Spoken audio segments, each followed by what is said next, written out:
Hello, I'm Jim Roberts. I'm host of Senior Living in Alexandria.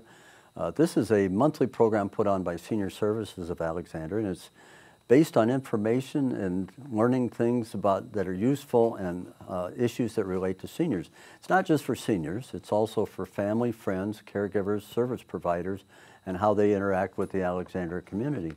We've got an interesting topic for this month. We're going to talk about transportation and how seniors can access and get around and have the mobility that they all require. I'm delighted that I'm here with Martin Barna. He's with the Dash bus system, and he's the Director of Planning and Scheduling. He's the guy that puts it all together and looks out in the future and figures out how all this fits together. So he's going to give us a glimpse of this. This will lead into a speaker series. He'll be one of the featured speakers of that in November at Westminster Presbyterian Church on the 14th. So you can hear him today, but he'll lead into a lot of the topics he'll cover at that session. So Martin, welcome, and it's really good to have you here. Thank you, Jim. Let's start with a little bit of background. How did you get into transportation planning? What brought you to that? Sure. Well, again, thank you for having me. It's great to be with you. I grew up in the Northern Virginia area, so I know the area well. I grew up in Fairfax, right across the border.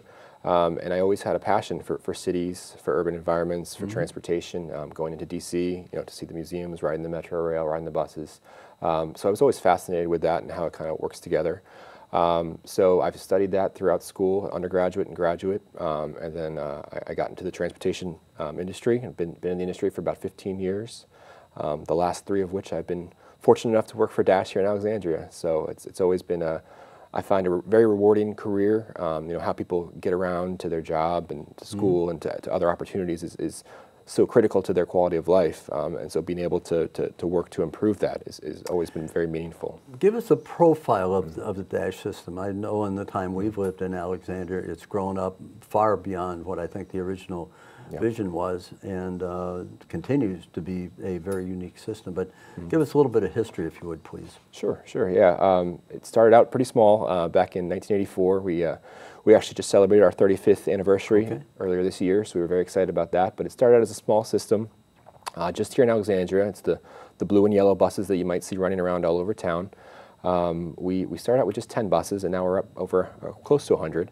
But we operate about 12 routes in Alexandria, including the free King Street trolley, which is a very popular service in Old Town. So we've grown quite a bit. I think just in terms of the Dash numbers, we carry about 4 million passengers per year, about 12,000 on a typical weekday. And I guess just in terms of what makes Dash special, I think if you were to ask our passengers, I think it's really we have some of the best bus drivers, I would say. I think that's one of the common things I hear from customers. They talk about how they always go out of their way to help passengers that are lost or riding for the first time and not really sure where to go. They always, I hear customer comments all the time about that kind of thing. It's really great to hear. It's a complex area. We've got a metro system, we've got rail systems, we've got the bus systems in the district and throughout, even through Alexandria. How do you interact or interleave or connect with those? And it seems very efficiently. Yes, yeah, that's a huge part of what we do. As you've mentioned, Metro, WMATA, Metro Rail, those are the regional transit providers. We're kind of one of the smaller fish in the pond, but we have to, their routes come into Alexandria and they have to interact with our routes. So there's a lot of coordination that's required. We also have to coordinate with the city of Alexandria because we're a little bit separate from them, although we receive funding from them. Also with other neighboring jurisdictions like Arlington and Fairfax. And I think one of the greatest examples of that coordination is from this past summer. Some of your viewers might have experienced the Metro Rail Platform Improvement Project. And that was obviously a difficult time for a lot of folks. They had to shut down all the metro stations to redo the platforms. But Dash was able to help out by operating one of the shuttle services that replaced the rail with buses. And we carried half 500,000 passengers over the summer, and we're able to keep Alexandria moving. So, in hindsight, that went very well from a citizen standpoint. So it was well planned out. So, well, thank you. How do you plan routes? How do you assess the need for services?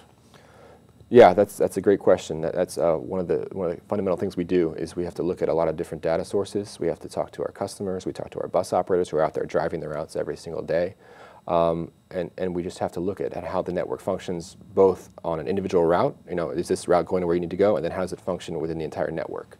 And that's one of the things that we're looking at as far as our recent transit vision plan, which I'm sure I'll be talking about.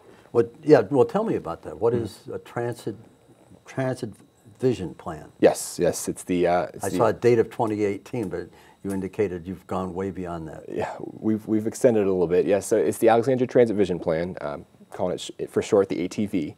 Okay. But the idea behind this is that we are trying to fundamentally re-envision the Alexandria bus network. We're trying to redraw the bus routes to make them more useful, more convenient, to make the network more productive and more useful for the riders.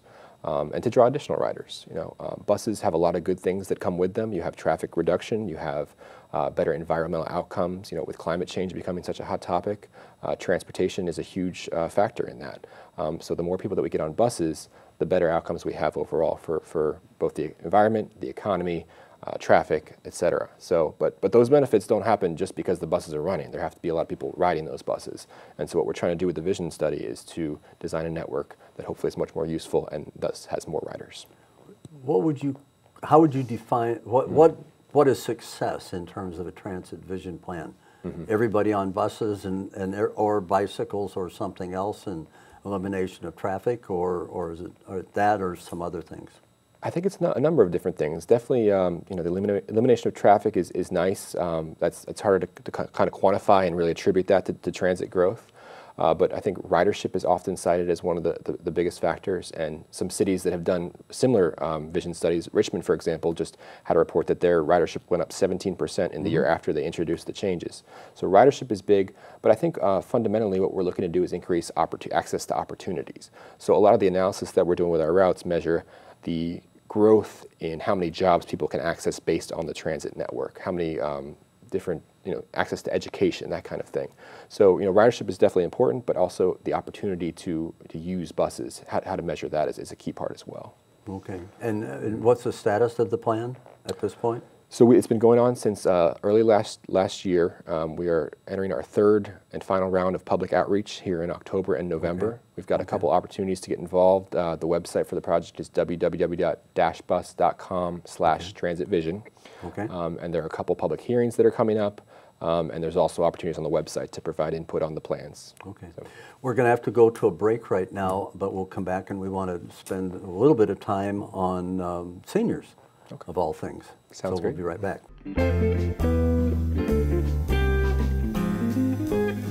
Well, we're back at one of our favorite parts of these episodes, and once again, I'm here with Madison Reeder, a world-famous dietitian and an original author, not just of books and novels, but of creative, healthy food. Madison, welcome back. It's great to see you.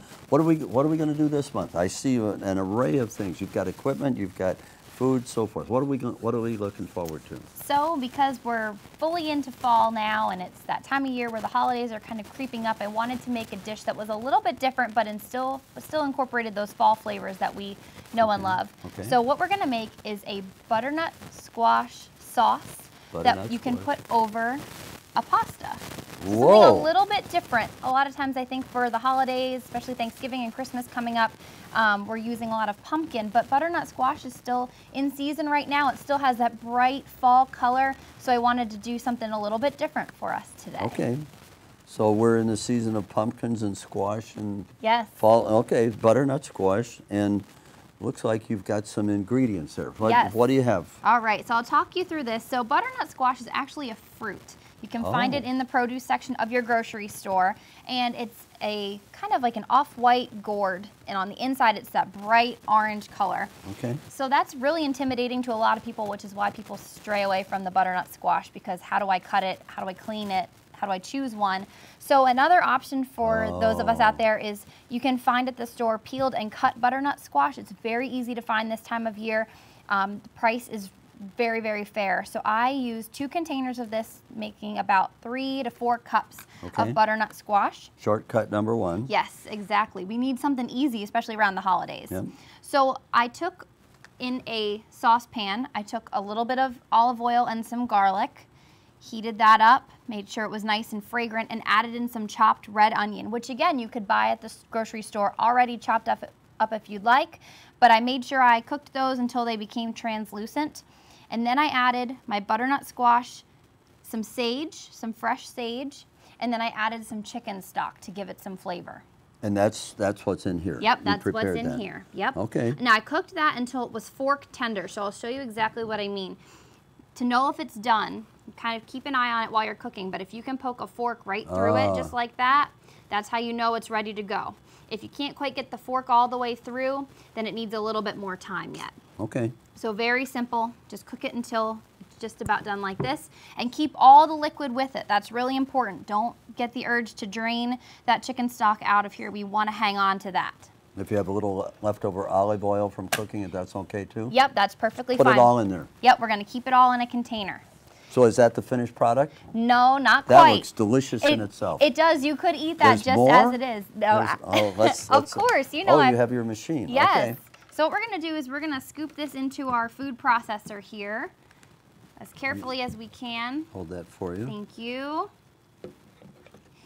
And another thing I want to point out is there's sage in here. You can see the leaves. Now, a lot of times we don't want to eat those sage leaves, but since we're going to be grinding them up really finely, that's perfectly okay. You don't have to fish them out of this mixture. And you want it really, if you can, to be fresh sage. That's really going to make this flavor stand out. Fresh sage would be in your grocery store? Yep, you can actually find it in the produce section. Okay. It'll be with some of the cold produce, either pre-packaged or it'll be the bunches of it will be there as well. All right. So we'll fill this up, give it a little bit more liquid in there. Yeah. We'll do. Boy, this really smells good. I don't know what spice that is, but it's good. That's that sage and the garlic mixing together. Sage and garlic. Yes. And you put it on your machine. Yep, we're gonna put it on my food processor here. Food processor. Make sure we put the lid on nice and tight. Yeah. And we're gonna turn it on and puree it for about a minute, maybe a little bit less depending on the power of your food processor, but until it's well blended. All right? All right. All right. Butternut squash. Yeah, it does have like 3 gears, doesn't it? Yeah, I know it. All on its own. Speeds up all on its own. So I'll show you what it looks like so far. We're going to give it one more puree here. Okay. Doesn't that look nice? Yeah, it's just gorgeous. It's got a nice fall texture, and you can really smell it there too. I can't wait to dive in. Well, do you know literally. What, from when we've spoken before, what vitamins and minerals are in our orange fruits or vegetables? Vitamin C. Yes, some vitamin C. How'd I do? What's the big one? You're close. B and 12 and K. A little bit of vitamin K. Help me out here a little bit. You're vitamin A. It's really good for your eyes. I should have said that first. Yes. You got all the other ones right. Our fruits and vegetables are. Well, it's. Yep, they all have lots of vitamins and minerals. Okay. You'll get a lot from this, which is really good. We've talked about healthy fats. Where are we in healthy fats on this? We have some olive oil in here, but other than that, it's mostly just our squash. Okay. Pretty simple.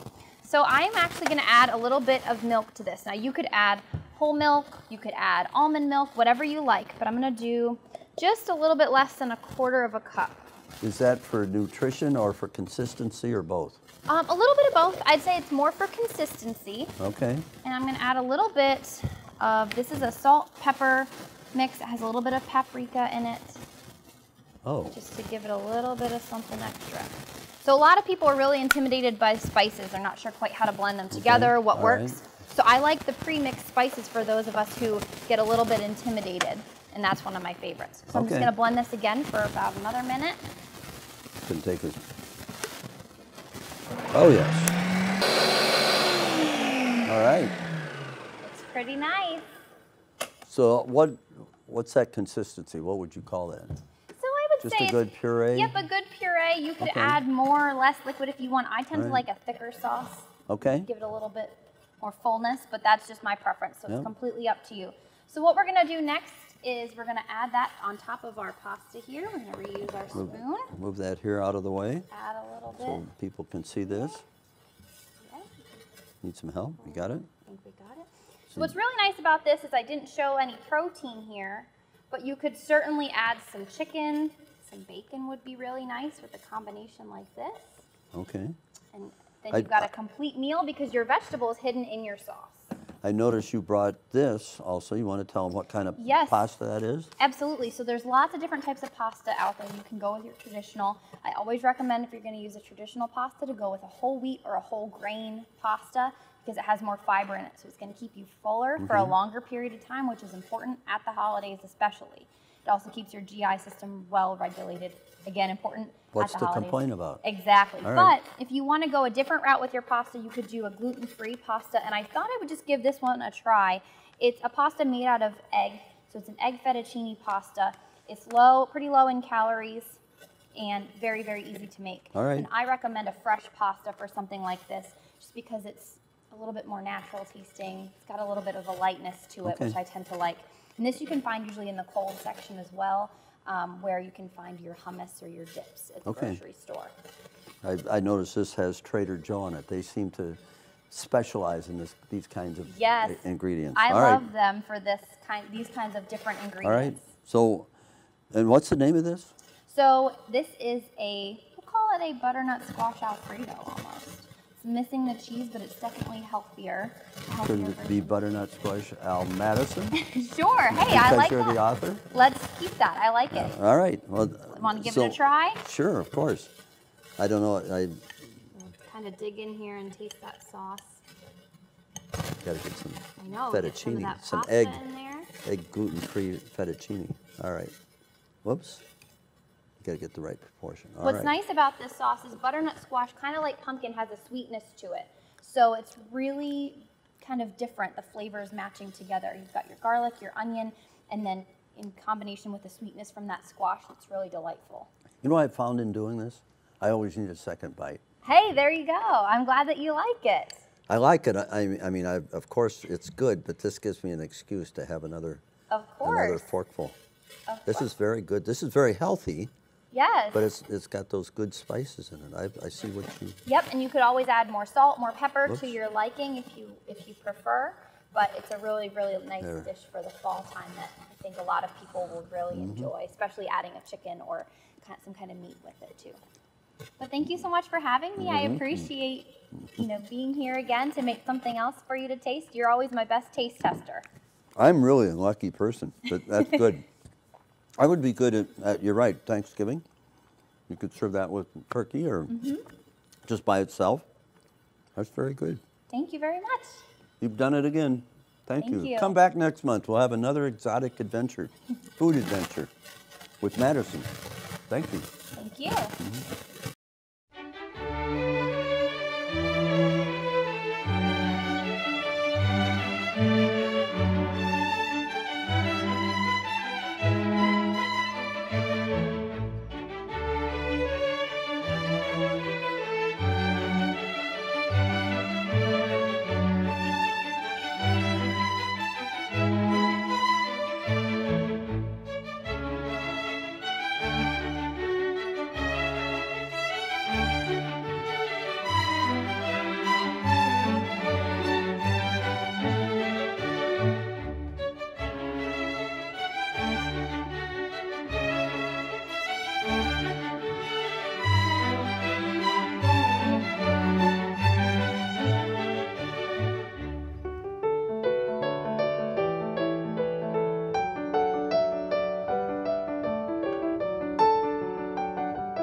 Well, we're back, and we're talking about Transportation Day. I'm here with Martin Barna, the Director of Planning for the Alexandria Dash Bus System, and he's given us a little bit of an overview of the plans that they have, including the vision study that was started a year ago and is now in process of being implemented. He had a couple of other things he wanted to relate to us about that study. It's important to focus on it. It may not have gotten as wide a coverage, so citizens need to be aware of it and learn from it. So tell us a couple other things, what steps you're going to go through in terms of implementation and where that stands and how it relates to other transportation organizations.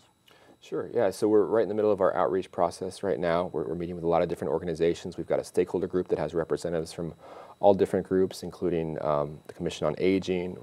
We've got some folks from Senior Services have been involved with the project. We've got the Commission of Persons with Disabilities is also on the stakeholder group. So we have a lot of different groups that are coming together to provide feedback on this. But we really want to hear from the community. It's really important, especially from seniors. So we're going out to the public, trying to get their input. I would say just one of the key things about this plan is that it's going to do a lot in terms of increasing the frequency with which buses come, which is a huge part of how useful a bus can be. You know, if you have to wait an hour for a bus, it's not as useful as if it comes every 15 minutes or better. And with our plans, the plans that we're proposing, we're looking to increase the percentage of seniors in Alexandria who have access to frequent transit, increase it from about 25% to close to 60 to 75%, depending on which plan we implement. So a huge increase. Does it mean of ridership, 60% of ridership would be seniors? This is a percentage of all senior residents of Alexandria. So whether they ride the bus or not, they would have better access to frequent transit.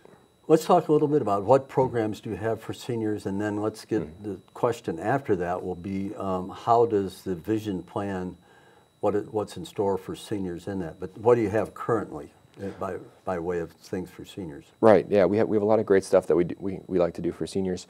In terms of fares, we have a lot of fare offerings that we provide specific to seniors.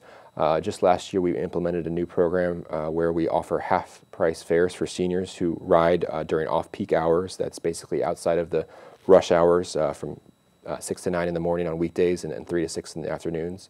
So if you are able to use your senior Smart Trip card. I have one of those. You do? Great. Yes, I do. Great. Yeah, so it's the yellow Smart Trip card, and that gets you a half-price fare during those times. So we have that. We also have partnerships with Alexandria DOT and Metro Access paratransit programs. We offer free rides for members of those programs. And then also... Excuse me, what's DOT and you mentioned paratransit? Sure. So there are a couple paratransit programs that offer transportation for those with limited mobility. You can apply for the program. They have certain requirements, but if you go to WMATA's website, Metro's website, they have a Metro Access program you can apply for, and then the City of Alexandria has the DOT, which is the city's paratransit program, so you can apply on the city's website for that. And DASH either runs those programs or collaborates with others that offer them, but it's a window into those programs. Right. To get access. So Metro operates the Metro Access, the city operates the city's DOT program, and then if you have a card for either one of those programs, you can also ride a DASH bus for free. Okay. Are there any special safety provisions that you have to have in running the DASH system for seniors? Yes, we take safety. Safety is always the top priority. You know, we can't do anything if we're not being safe. I think all our buses are equipped with safety equipment. They're all ADA accessible. All of our bus stops are ADA accessible. The buses are equipped to be able to kneel or to have a lift for any mobility devices that are needed. We also have our testing out technology that has pedestrian detection alerts. So a driver, if there's a pedestrian in the blind spot that's crossing, they can there's an alarm that goes off if there's going to be a potential conflict there. So we're trying to be as safe as we can. It's part of the city's Vision Zero program that seeks to improve and actually eliminate vehicle-related deaths. Okay. And are there other programs you currently have in terms of relating to seniors? Special hours, special pickups, special routes, anything out of the ordinary? So we don't have any special routes. I think one of the things, going back to our transit vision plan, we have some of our routes don't operate all that frequently during off-peaks, during middays, evenings, weekends, which are the times when seniors often rely on transit. And so through the transit vision plan, we're trying to improve service during those off-peak periods. So we're not just focusing on these 9 to 5 commuters and their needs, but also the needs of other members of the community. So that's something we're working on. One other part of what we're doing is for seniors, we're in the process of forming a senior rider advisory committee. So we'll have folks that are actually riding the buses, and they'll be able to come in and we'll meet with them on a regular basis to hear what their experiences are and their suggestions are for improving the service. So we're excited about that. You mentioned technology. What sorts of technology currently can you accommodate, and what are you looking forward to the vision report? What kinds of things to be looking for there? Yeah, so we've got lots of, technology is everywhere in transportation these days. So we have a couple things that I might highlight. One is in terms of customer information. One of the hardest parts about waiting or riding the bus is not knowing when the bus is coming. Not being sure. Is the bus coming? Am I waiting in the right place? If it's delayed because of traffic, what's going on? Particularly on a rainy, snowy day, and you're in the bus stop. Okay. Exactly, and not all the bus stops have shelters, so maybe you're out in the rain. So what we're doing is using technology to provide real-time information about when the bus is going to arrive. Not when it's scheduled to arrive, but when it's actually going to arrive based on its current location. Okay. So we have that. We also have information systems where we can provide information for any sort of accident that comes up. Say this route is running 15 minutes late today, so we just want to let you know. So that's another thing. And then just in terms of making riding the buses easier, we have an app for smartphones, which is makes it a lot easier to pay for your fare, makes it easy to plan your trip, and we strongly encourage folks to check that out. It's the Dash Bus app. How do you get information out to the public of these things, of changes or operations or new ideas or programs? How do you promote yourselves? We have a great marketing and communications team that does a lot of that work. There's a lot of different channels, both new and old. We have obviously our website, our email, that you can sign up for email alerts if you'd like on our website, which is helpful for any sort of service changes or important announcements. But we also put out flyers. We have posters on our bus. We have announcements that'll play over the loudspeaker on our buses for folks that are riding. So if there's any sort of change coming up that they need to be aware of, we get the word out to them. If you had unlimited resources, time, imagination, what sorts of things would you like to add to the system that would... Oh my goodness, that's a great question. Unlimited resources. I think one of the things that we struggle with, and this is not unique to Dash, this is all Dash providers, but prioritizing buses on local streets. A lot of times buses get stuck in traffic, and they are not able to provide a competitive alternative to vehicle travel. Okay. So a lot of cities are looking at bus-only lanes. That sometimes is appropriate in certain areas, maybe not others. But other things that you can do in terms of traffic signal prioritization, that kind of thing. Just ways to make the buses move more quickly, because the bus is carrying 40 people. And so there's 40 people, whereas if those 40 people were in cars, they'd be taking up 40 cars. Absolutely. So it's much more efficient to use the bus. And so if we could prioritize bus travel, I think that would make a world of difference in terms of getting more people to ride. Yeah. We're out of time. I do want to mention again the speaker series on November 14th at Westminster Presbyterian. I understand you will be among the august guests there and giving far more information. So I'd urge viewers to attend that and to hear from you and others. So, but do thank you for the overview you've given us and today, and learn a little bit about how to get around the city most easily, quickly, safely, etc. Appreciate it very much. Oh, thank you, Jim. Thank you very much.